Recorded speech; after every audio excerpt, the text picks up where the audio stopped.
Good morning, good morning, good morning, everyone. Thank you so much for joining us. We're going to get started in about 45 seconds. We're just going to wait for everyone to come on in from the waiting room. And while we wait for those who are comfortable doing so, no pressure, no obligation. But if you're comfortable doing so, let Patrick and me know in the chat where you're watching from this morning and we'll get started momentarily. But my name is Robert Hayes. I'm the Community Outreach Librarian and Head of Technical Services here at the Tewksbury Public Library. I want to thank the Friends of the Tewksbury Library for sponsoring today's program, sponsoring almost all our programs here at the library for adults, for teens, for kids, both in person and virtual. We couldn't do what we do without the Friends of the Library and their support. Some logistical notes before we get started. We are in webinar mode today. That means Patrick and I cannot see or hear the audience. So if you have a question for Patrick, please type it into the Q&A box. If you have a comment, type that into the chat box. And we'll address as many questions and comments as we can at the end of the presentation. I anticipate Patrick's tour will last approximately an hour, and we'll take a few minutes for questions at the end. I will be recording today's program. You'll receive an email from me later today with a link to the recording, as well as information about some other upcoming virtual programs that might be of interest. I have turned on the closed caption and the live transcript features. You have the ability to turn those on or off, whichever you prefer. And finally, for those watching live, when you exit the Zoom, please take 60 seconds and fill out the feedback survey that should pop up. Your feedback, as always, is greatly appreciated. And normally at this point, I hit the record button, but I realized I hit the record button about a minute ago, so we're going to get right into it. So today we're going to take a walk in France, a live tour of Paris with French tour guide Patrick Herpe. He'll be walking while Zooming with us to show live video of the Marais, a historic district in Paris, having once been an aristocratic district. It is home to many buildings of historic and architectural importance. Modern-day Marais is best known for its art galleries, museums, fashion houses, and upscale restaurants. And Patrick will discuss the history of several Paris landmarks. He spotlights and he'll offer tips on traveling to Paris. And I again want to thank the Friends of the Library for sponsoring. So all 250 of us who are watching live and the many more that will watch the recording, let's give a big virtual round of applause to Patrick for joining us today. And Patrick, you can take it away. Thanks so much. Thanks a lot, Robert, for that nice introduction. And so I'm going to put me now in. Okay, perfect. Like that, I see me here, and I can zoom, I guess.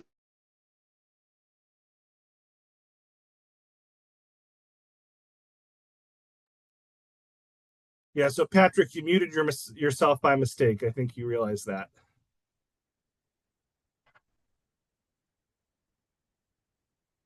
Is fragile. Okay, so I restart the gimbal because I see it's fragile, and when I touch my screen, sorry, it doesn't move correctly. So I restarted it. Now should be better. Yes, I can zoom. Before I couldn't zoom. So I just come back on me 1 second. Hello. So my name is Patrick, and I'm happy to be with you today. I think I've seen many of you already in tour, and so today we're going to go another part of Paris. Hi, Tish, and we're going to go to a part of Paris which is named the Marais. That's very difficult. Robert did it very good with a kind of American accent, Marais. And so in French, if you want to try to do some French lesson at home, yes, you did very well, Robert. You have to make it r, so it means Marais. That's difficult. Okay, so if you say to any French person, I want to visit le Marais, people will understand what you mean, okay? Because they are used to have people say Marais instead of Marais. So what means Marais? Marais means swamp, marshes. Ooh, it means I'm in the mud right now. No, because you see, if I turn my video, And if I look the floor, yeah, there is no, the gimbal is weak. I don't know why. As you can see, there is no marshes. It's concrete. But it used to be at the Roman time a place which were not gentrified. So it means there was marshes around here. And then the place is going to change completely in the Middle Age. And it's quite incredible that we realize that we are in the center of Paris and we have got some of the most beautiful hidden castle. It is in Paris. And you don't see them if you don't come to the Marais. Look this one. And we are just, let's say, 10 minutes walking from the city hall, so the right center of Paris. And you see, we are inside one of these castles. That castle is not properly speaking what you name a castle, but it's more like what we call in French hôtel particulier. Hôtel particulier means that it is a private mansion. Private mansion means this building, this castle, little castle, was belonging to one family. And in this castle, at the origin, it was who was coming here? A bishop. Oh, quite a humble place for a bishop. You know, before Notre Dame was built, there was a bishop coming from another city, and all the clergy administration of Paris was living in that place. Later on, this place is going to be sold to the Queen of France, Marguerite de Valois, the first wife of Henry IV, and she's going to turn it into a complete castle. You can see here, for instance, you see the shape of the door here, and you can see also here, this is part of the, how can I say, part of the old building, which were before the place for the religious. Okay, you have got a kind of chapel. So when the queen is going to live inside, she's going to destroy part of the old religious building to make it more like a beautiful house.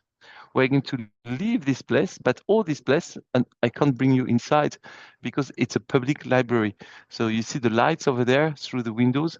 There are people which are reading. Look, we can sneak in that windows maybe. And you see the books? Okay, so it's not Tewksbury, but it's like Tewksbury Library. It's another one here, right in Paris. And you see, so the books over there means we have got shelves with lots of books.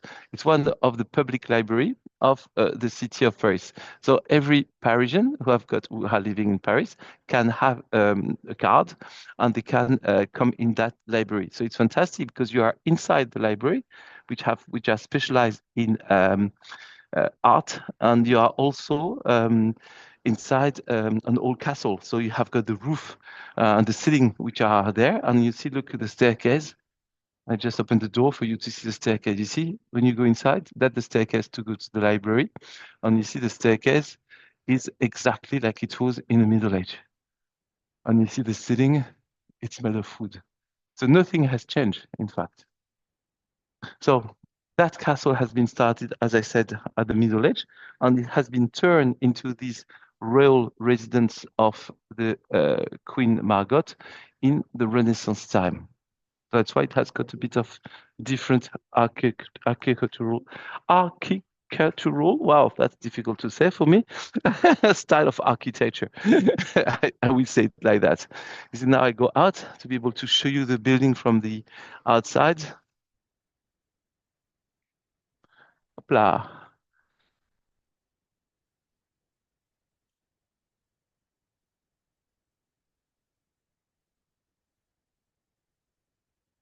You see, it's a real little castle. And you see the entrance at the origin was for a religious place, and then in turn into a private mansion. So you may not know, but this kind of house in the Marais, in this part of Paris, we had above 200. 200. They have been destroyed, most of them, but some have been kept. And when they are kept, they have been renovated, and usually they are public building, like this public library, which is named Librairie Fornet. If you walk over there, you see just a couple of meters. Just here, you've got the river. The River Seine is just over there, just for you to realize where we are. So we are very close from the river, and if you cross the river, you don't go from the how can I say, the south part, or I mean the right bank of Paris to the left bank, you go to the island. If you go there, you've got the island of Saint Louis. And if you turn from the island of Saint Louis and you go a bit more right, you arrive to Notre Dame, just for you to see where this building is located. So after that, this kind of building are not going to be seen from the street like that. They're going to be protected by a wall. But when you cross, when you enter the door of the wall, you enter into a square, and that's the private square of that building. And after that, you have got a house, and in the back of the house, you've got a garden. I will show you that a little bit later on. So what I love in that district is it's not so busy with tourism. Well, I love tourism because this is my job, no? But what I mean by that, it's not too touristic. It means you are not, you are not pushed by the people in the street, and you still have got some lot of things which are really like hidden gems or out of the beaten path of Paris. So I'm very happy to show you today this. And moreover, you see, we have got a beautiful weather. Look at the sky. I saw at the chat at the beginning that you have some people said, oh, in San Francisco it's nice, in Florida it's nice, but today here in Paris is very nice too. Very nice too. A beautiful blue sky with a 25-degree and a little wind. So it means it's just perfect to do a tour because the colors are going to be absolutely fantastic. So you see now we walk a little bit more and you start distinguishing in the back over there a huge church. We're going to go close from that church, okay? And you start seeing people also which are playing basketball or soccer in this place, which is for kids and people who want to do some sport. And what is incredible is the place where they play, in fact, was the city wall of Paris, meaning where we pass here, the house we pass here, of course, they look modern because they have been renovated. But all these houses, if you look at the ground floor, you see, with the stones and with the wood beams, these houses, in fact, are originally dating from the Middle Age. And they have been completely renovated to be more modern, but inside it's still completely Middle Age. And when you enter this little place, you will see there's here, for instance, an entrance to go to a square, and you will see you still find the wood beams at the ceiling exactly like it was in the Middle Age. So we pass here by something which is dating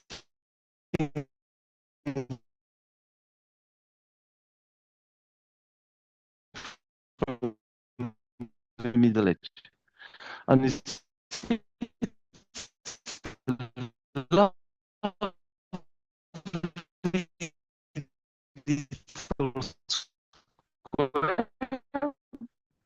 They have a lot, and it's cool. Antiquities, and if you love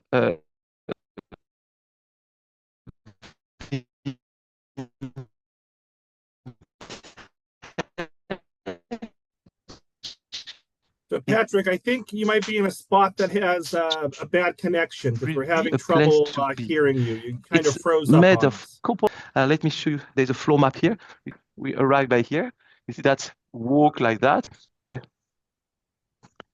Okay, it's better here. Uh, yes. So now, I think that's better. We want to. Yep. Okay. There Okay. we go. All right. Yeah, we were stuck on a bad patch for a few moments, but this is Okay. better. Yes.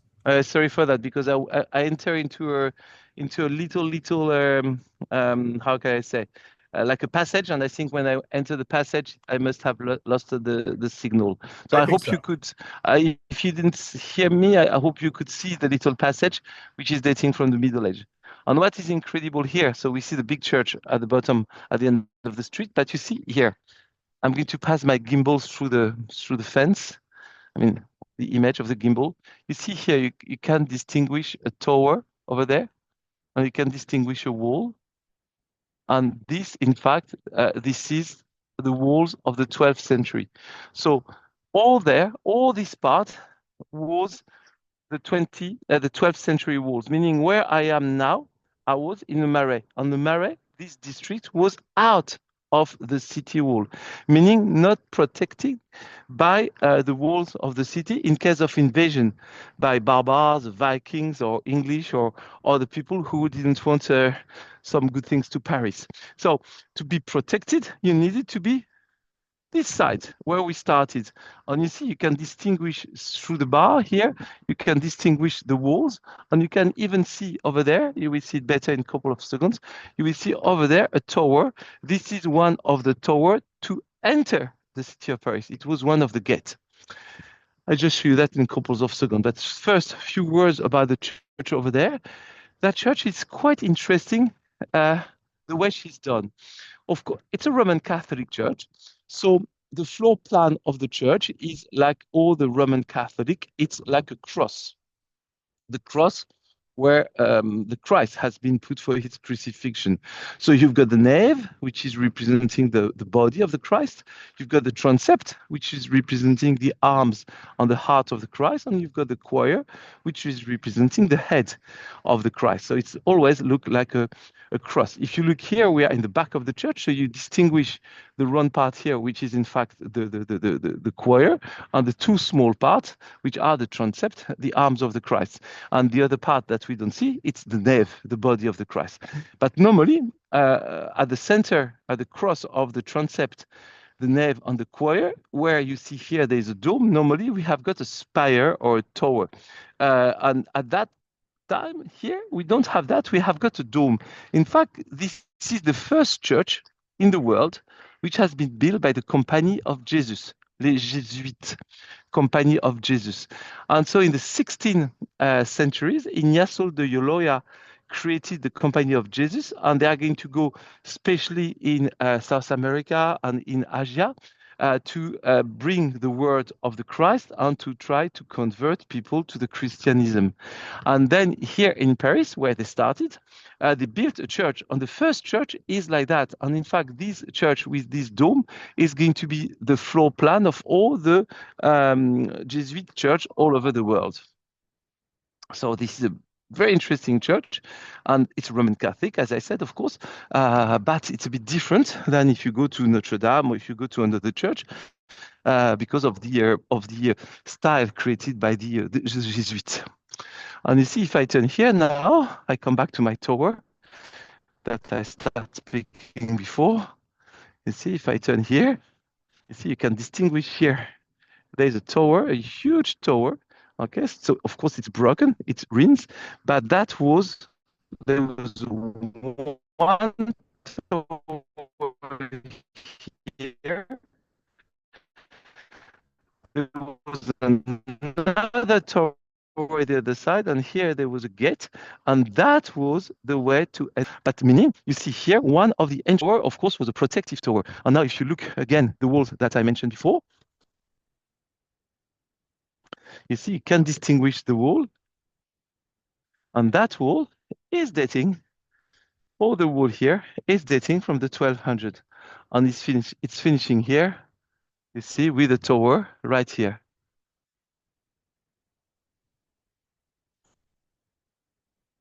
So, as I already said, the first place where we were was a castle built in the Middle Age, then redone at the Renaissance. So you see this district of Paris is in between the second part of the Middle Age, so around the year 1100, 1200, like the wall which is here, to the Renaissance part, so mainly to the 1700s. So we pass always from an architecture of the Middle Age or an architecture of the Renaissance. On the street, you see, are not very big, and they are not like the big boulevard we've got when we go by the Opera House or by other places. The location here are very narrow, and they're also very curved.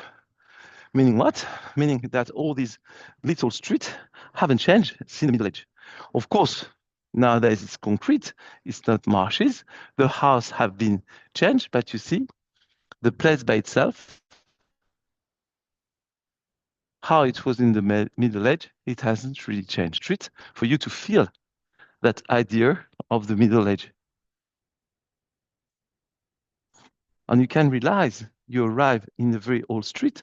Why that? Because you see here, there is a sidewalk, and the street is in concrete, in asphalt, sorry.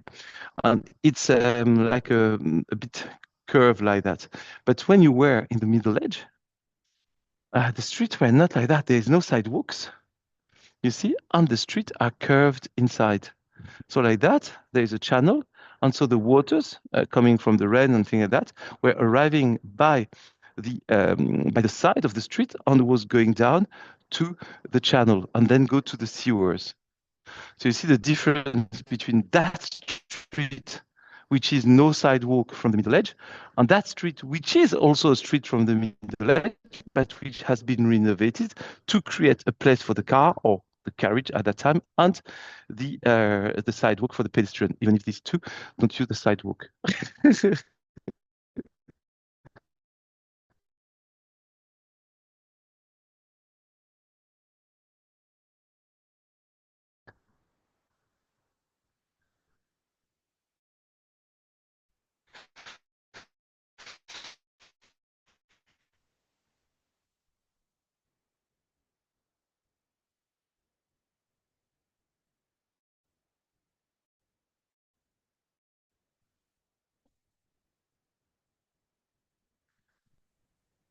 So, Patrick, we actually can't hear you anymore. And here there is a little fountain, which is also dating from the Middle Age. So, Patrick, Of I think you froze up she's not again. a green of the hope. And to put here it is better. It's better now. Yep. Yeah, I try to bring you to some very little street where the walls are a bit large, so maybe that's why you can. I think now I'm in the big street, so I think you can hear me. Yep. Yeah, that's the problem. You know, Marais is a very old part, so due to that, when I turn into a little street, suddenly the signal is not as good as in the main street. But I wanted to show you this little street from the Middle Age. I hope you could see the street at least. Yes. Okay, perfect. So now I'm going to try to take another one. So I hope it's going to work because I want to bring you into the church. So when I will be in the church, I won't speak because, of course, the church is a place of praying, and I'm not there to disturb the people which are praying. But I just want you to see that first church which has been built by the Jesuits from Ignacio de Loyola. And so I'm going to go through that passage. If it's a little bit frozen, don't worry. When I will be in the church, normally it's working, okay? So let's go. I hope I'm not going to lose the signal.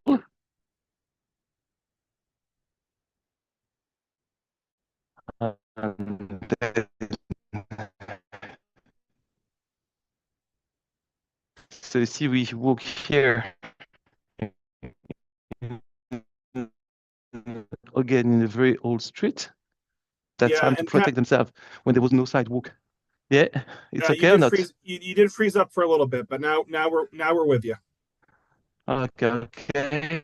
So because I try to go into the church, I hope it's going to work. But I want to show you the beautiful church. Is the okay, Robert, inside? Yep, so far so good. Okay. So you see that church? As I say, it's a church from the Jesuits, the first one built.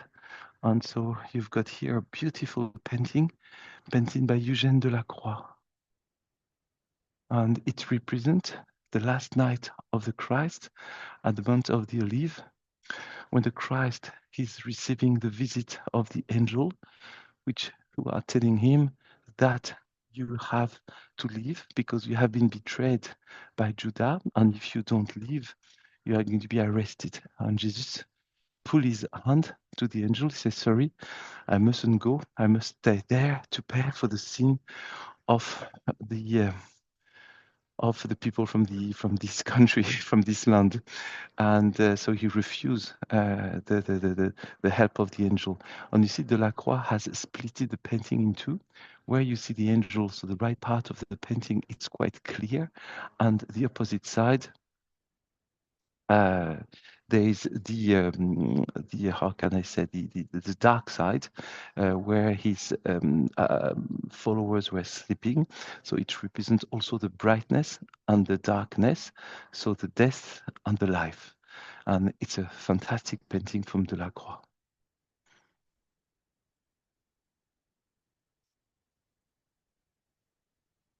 And you see the church has got the transept is made with a dome.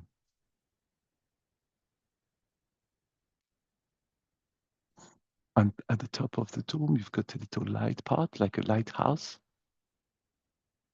And so the place for the altar is not a place as normally like a cross. You see, it's a circle because we're in the middle of a dome.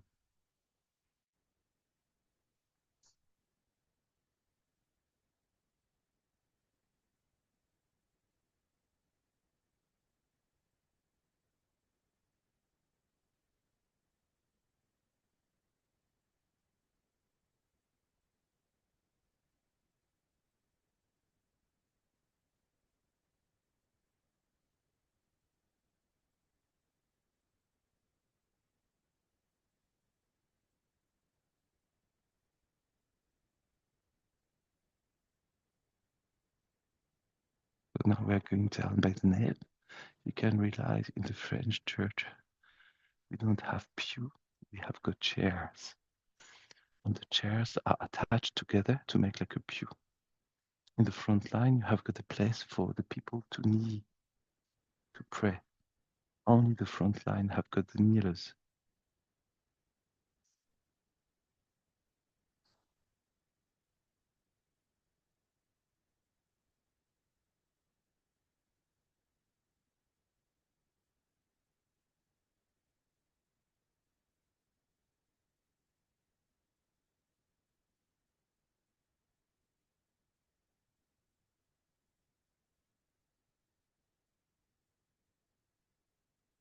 And so now we're going to leave the church to carry on visit the Marais. But I want to see all the specificity of the Marais. The church is named Saint Paul, Saint Louis, and Saint Paul, Saint Louis.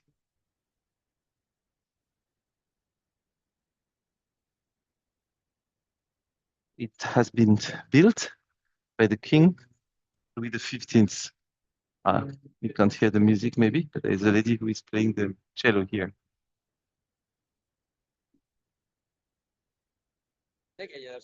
And if I turn myself,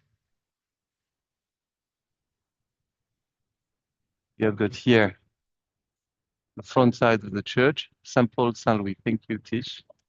You see the letters here, Saint Paul, and here you've got SL, Saint Louis. Saint Paul, Saint Louis. And if you rise the gimbal, it's the top of the church. And at the complete top over there, there's a cross. And just underneath the cross, you've got the crown of the king. It's also a kind of hierarchy. You see, at the top, you've got the church. Underneath, you've got the kings. And at the bottom, we have we, the commoners.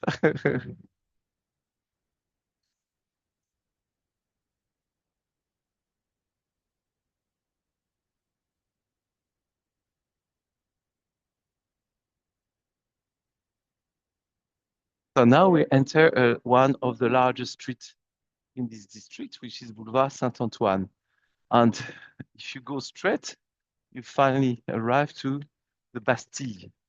And if you go the opposite side,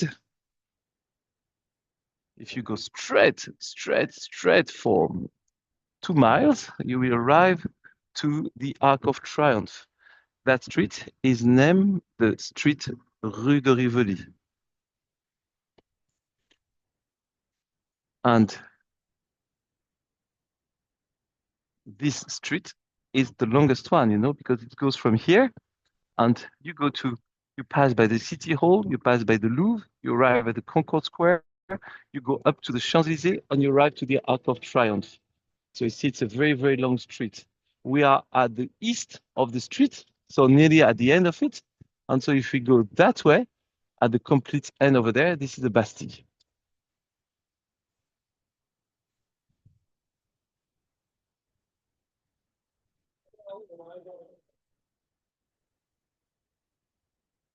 I hope it's not too moving the gimbal, because the gimbal, for an unknown reason, it's a little bit weak. So I see my camera is a bit moving. So I hope it's not dizzying for you. So we're going to arrive to another part of the Marais. We're still walking by that large street, and we're going to arrive to one of these wonderful private mansions that I explained before. In the Middle Age, the poor people were living directly in the house, and the house was in direct contact with the street. You see, like that. You see, that's a door. Well, that door is not from the Middle Age, but I mean the space is from the Middle Age. So you see, the people were living into the house like that and going out, directly arriving in the street.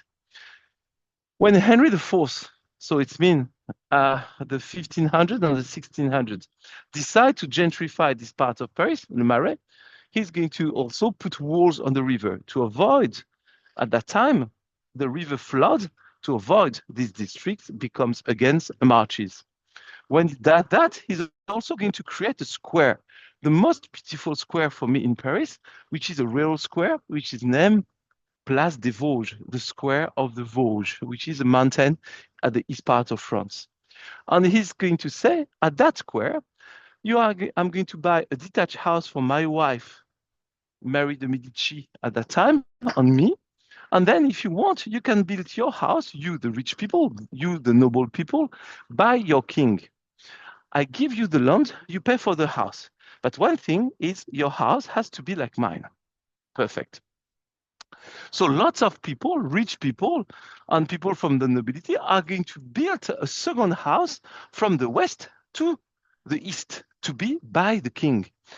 But the wife of these men didn't want to live here because, living here, it's a place where you don't feel comfortable, because if you're a rich person, you don't want to be in the streets with the commoners. You don't want to be in the streets with the beggars. You don't want to be in the street with maybe some burglars or thieves or whatever.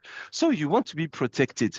And of course, if you live in the house from the Middle Age, you have to go out from your house, you have to be in the street, then you take your courage, there is a risk. You don't want that. So we are going to build a new type of house that we call the private mansion. Look at it, one is here. And you see, here you've got a facade from the Middle Age. Here you've got another facade on all the facades from the Middle Age. And here you've got a complete different facade. That is a private mansion. Meaning what? Meaning there is a door, a big gate, and there is a wall. So when you're here, you don't see anything. And if the door are not open, you can't go inside.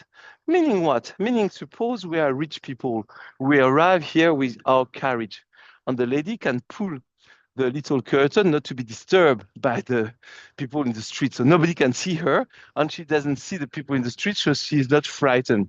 And when the carriage arrives, like that, he's going to turn. He's going to make a 90-degree angles, and he's going to enter where, like the man is right now entering, and that's what we are going to do. So I invite you to enter into one of these private mansions, which is named Hôtel de Sully. Hôtel de Sully. And this Hôtel de Sully, it's not a hotel where you go to sleep. It's hotel means private mansion in French. So you see the carriage enter like that. Suppose we are a carriage. I'm going to do the horses. Tagada, tagada, tagada. I do very well the horses, I hope. So we stop. we enter into the the beautiful first square of the house of the private mansion. As you can see, this this private mansion is an incredible castle. And if you arrive from the street and if these big doors are closed, from the street, you can see what there is inside. So you've got your privacy, your intimacy. These doors are very high. You know, you name them in America exactly with a French name. You name that porte cochère, porte cochère. And in fact, cocher is a cocher, and the cocher is the coachman. So because the coachman, which was at the top of the carriage, to avoid him to hit his head, at that time they were also opening the half circle over there. So like that, the carriage could go inside with the coachman on it, the porte cochère. And when you enter here, the carriage stop, the horse go there, to the place for the horses. They also can put the carriage here. You see, now we don't have carriage or horses. We have got bikes or motorbikes. But it's exactly the same. It was the stables before, so it's not anymore stables. You see, that was the stables before. So now it's not the stables. Now it's the place for the bikes and the motorbike. But it was like that, and so the people could go outside from here in the privacy. But you see, this house here, it's one family. It's not a condo for dozens of family. That is belonging to only one family. Who is that family? The name of the house, Hotel de Sully. The family named Sully. He was the Ministry of Finance of Henry IV, and he bought next to the square created by Henry IV this beautiful private mansion. When you look at the private mansion, you can realize that the style is very from the Renaissance. It's 3 floors. The ground floor, the place to welcome the people. The first floor where the people have got the private apartment, and the top floor, which is the attics, where the maids and all the servants and all the people who works for that family were living. So it's like a little village, if I can say.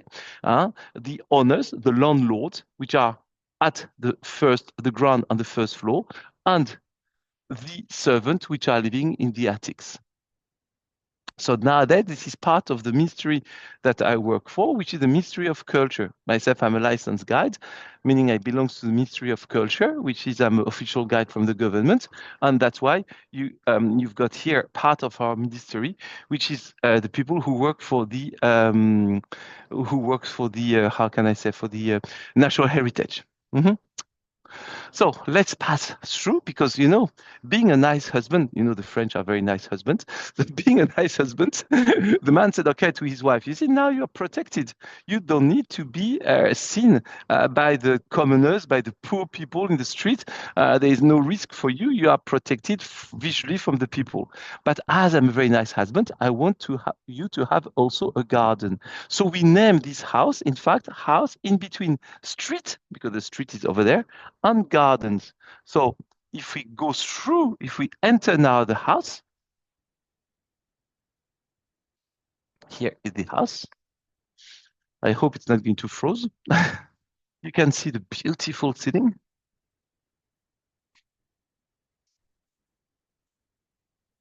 You see, that is dating from the beginning, okay, from the hotel. All wood beams painted. This is the library of this house. And you can see also the ceiling. This is stucco. It's a kind of plaster decorated. And if you go over there, we don't go, because you see it's called National Heritage. So that's where sorry, I'm going to restart the gimbal.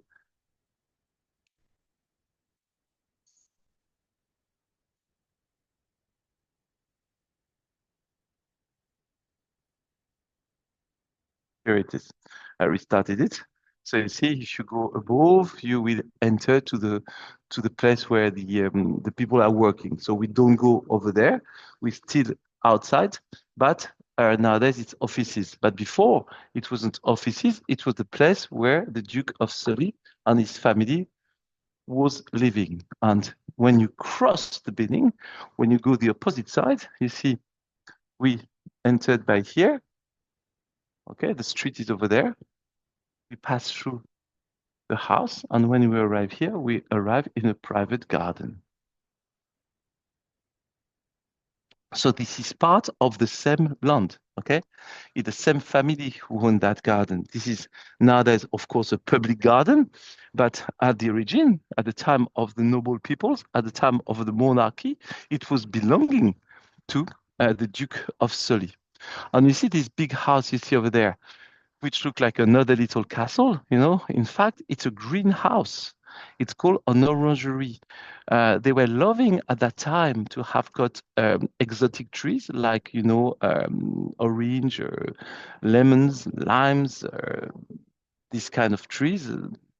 And so in the winters, these trees were too weak to support the frozen and the cold winter of Paris. So they were putting them into boxes, you see, like that, big boxes like that. And then when the winter was coming, they were bringing this box into the house. And so that's why you see there is chimney over there, because these chimney are there to warm the building.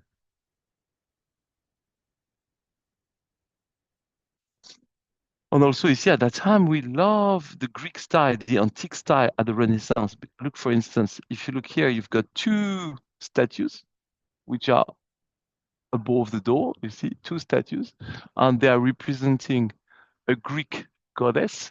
And in fact, this one is representing the summer. You see, she has got hairs, well, nearly like Robert. She has got hairs in her hands. So this is the summer. And the other one, she has got flowers. So she's the spring, two of the season. The opposite side, you have got two men which are representing the winters and the fall. And you see, so that the house, the back side of the house. So we're going to cross the garden to go in the famous Royal Square, Place des Vosges. I really encourage you when you come to Paris to come to that district to visit, because we just see a little part of it. Okay, we just have got 1 hour, so in 1 hour we can only see this part. But you've got also a part which has been gentrified later on, and where we have got all the fashion designers, but not the one like Vuitton, Chanel, or Dior, or whatever. No, the newcomers. And these, it's very famous here for the Parisian to come on the weekend to do some shopping and to discover the new trends. And also, we have got the Jewish district that I will do for you once a tour about the Jewish district if we organize that with Robert, which is also in the Marais, but in the opposite side of the Marais.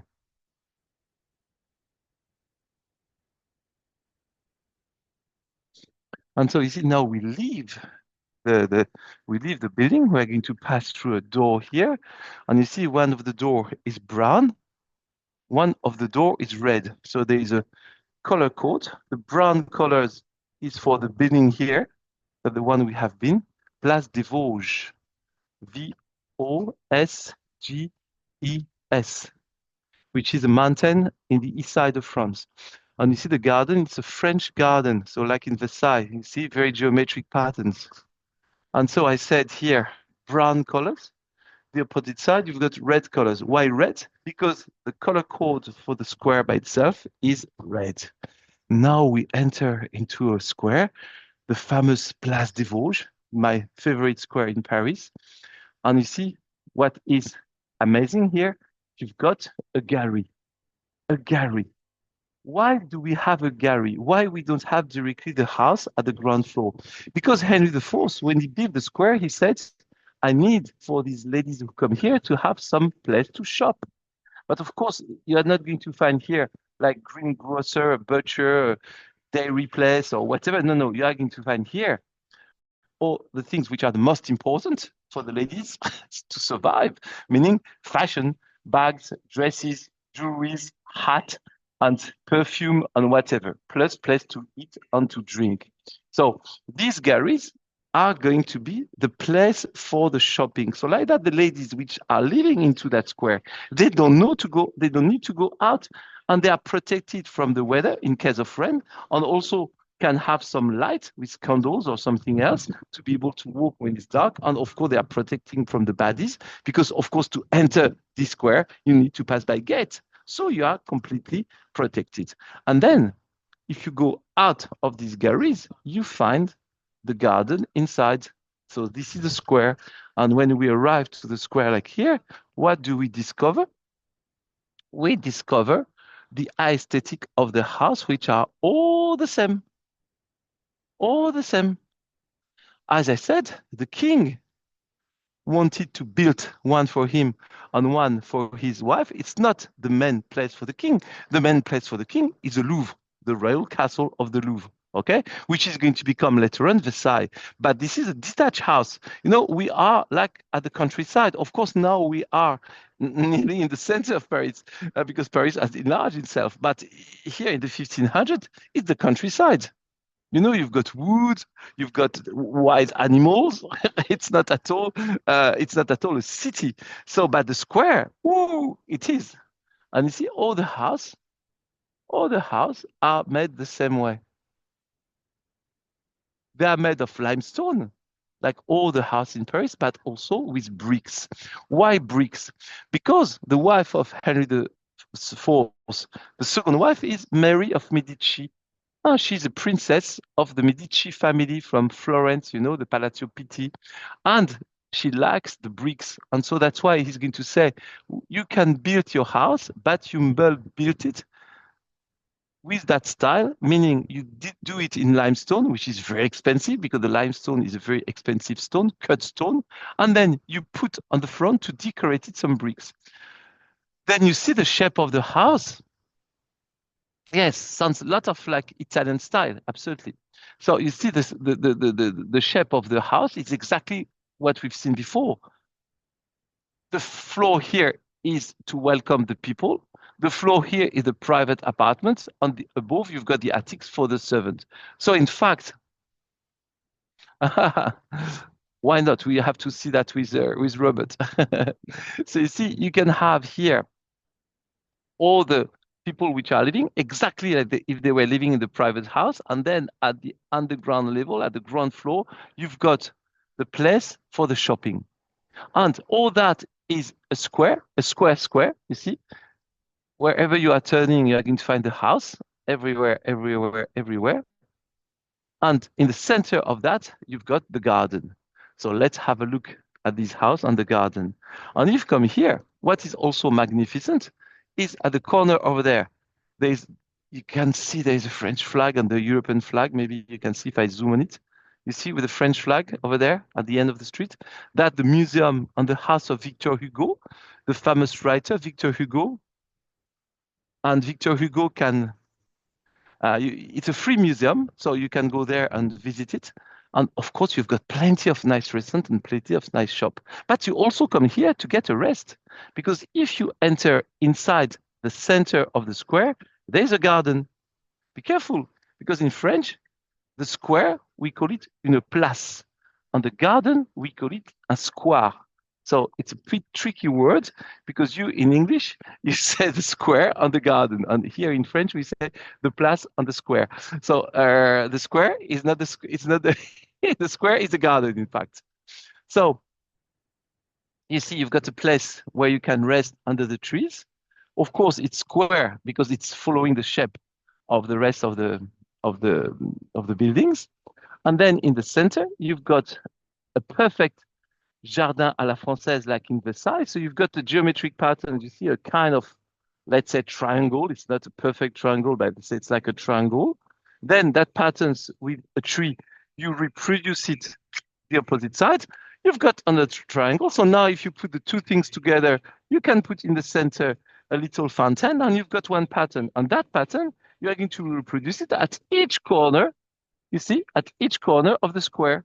So it's make a perfect geometric patterns. That's what we call jardin à la française. And you see here, it's a public garden, so you can decide either to get a rest in the shade, or you can decide to be a little bit sunbathed, and you go like these two ladies. You see, you go into on the grass, and you can have a little rest in a beautiful place. That would be nice, Kathy.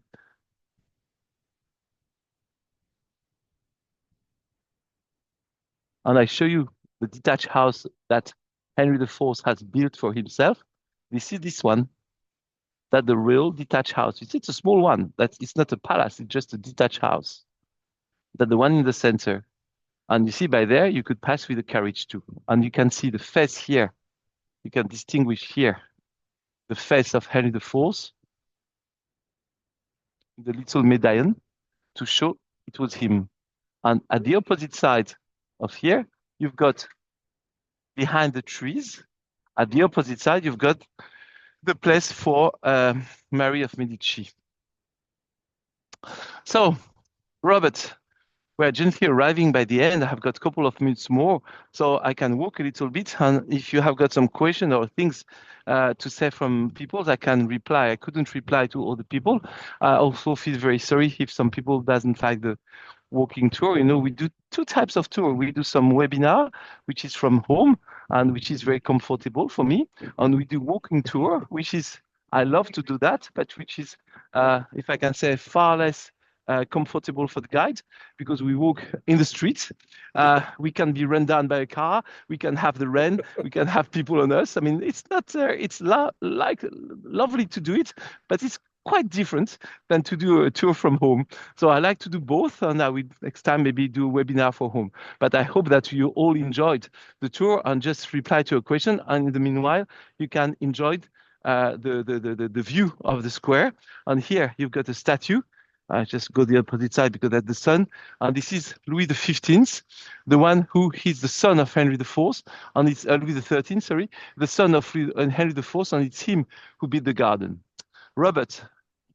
So, Patrick, let's give Patrick a big virtual round of applause for a great presentation and a great impersonation of a horse. Patrick, great job. And no, I enjoy the live tours. It's a good change of pace because we generally just do webinars. So to have a live tour every now and then, I think is a good thing. And I guess I need to do a better job of promoting it as such. So a lot of folks were asking, and because you were whispering, what was the name of the church that you took us to? Saint Paul, Saint Louis. Saint Paul, P-O-U-L, Saint Louis, L-O-U-I-S. Carla asks, can you give us any idea on how big the Hotel de Sully was? Like how many rooms does it have? So it has about nearly 100 rooms. Before we entered the church, while we were walking around that neighborhood, Ruth asked, why are so many doors the color red? Well, that's nothing, there's no rules for that, okay? There is no color rules in Paris, but usually the red, so either it's linked to the church, because the Virgin Mary is most of the time represented in blue and red, and the red represent the martyrs of the Christ and the blood. So a lot of the noble place were made in red. The red also become later on a color for kind of let's say high level place. For instance, you think about your movie theater. At the origin, most of the movie theater have got green chair, and they turn it into red chair. It looks more elegant, and more posh in a certain sense. So I think for the noble people, the red was the color. But there's no rules for colors in Paris. You can have something green, something blue, something red, something white. It's fine if it goes with the neighborhood, if it's not a national heritage. If it's a national heritage, that in that case, you have to respect the color code of the origin. Ruth wants to know, what was the name of the library you showed us at the beginning? It's Forney, F-O-R-N-E-Y. F-O-R-N-E-Y. It's one of the public library in Paris, which is specialized in art. I mean, art like how to do painting, how to do sculpting, that kind of thing. We have got lots of public library in Paris. Some are generals, public library, where you buy, can go buy, you don't buy, but you can go to get a roman, you can go to get history. Okay, and some of them are specialized. That one is specialized in art. So if you are a student in art, ceramic or whatever, and you want to get fantastic book about the art, you are going to go there. It's a treasure. Elaine asks, when is the best time to visit Paris, in your opinion? For me, the best time is to come to end of April, beginning of May, or end of September, beginning of October. I mean, with the change of climate, Paris is not so cold in fall, and it's less busy than the summer months, which can be very hot now and very busy with tourists. I mean, we love the tourists, of course, but if you want to be a little bit out of the numbers, it's better to come after. So if you count October, I mean, September is fantastic, but till the 15th of September, it's still quite busy because the school are still not restarted. So it's better from the 15th of September, I should say, to the 1st of November. After it's getting a little bit cold, it could have some rains and things like that. And then, of course, if you come before the high season, so before the first weekend of May, which are going to be weekend of, we have got some free weekends, like myself, I come to Texas in November, and I've just realized I'm going to be in America for Thanksgiving. So I think I should buy very quickly and rent very quickly all the things I need because it's going to be quite busy, I think, for Thanksgiving. So this at this time in France, it's not Thanksgiving is not a feast, but for instance in May we have got a lot of religious feasts. Like in June 2, the Ascension, Pentecost, many feasts. So we have got long weekends. So also it's can be a little bit busy. End of April is nice. It depends of the season. It can be a little bit cold, but that should be nice. All right, a few more questions. We've got a few more minutes. Holly asks, is Paris overrun with tourists as many other places are? Yes, yes. Paris is, but it's different than, for instance, like city like Venice or Barcelona, which start putting limits of tourists or make the tourists pay to enter the city. Here in Paris, we are very happy to have tourists. We are always have been a very welcoming country, and we love to have the tourists. We just, of course, for the Parisian, which are, the French are a little bit grumpy. So, of course, it's a little bit sometimes annoying for the people who live in a very touristic place to have every day in front of your house, guides speaking, people eating and things like that. But a part of that, Paris is not overwhelmed. But there's some parts of Paris which are really, really dramatically too crowded during the summer. For instance, Montmartre. I always say to my guests, when you want to go to Montmartre, let's do in the morning, early morning, or let's do in the end of the evening, because all the large coach of Chinese or large course of groups are not there anymore, and we can walk in the street before. It's quite a nightmare.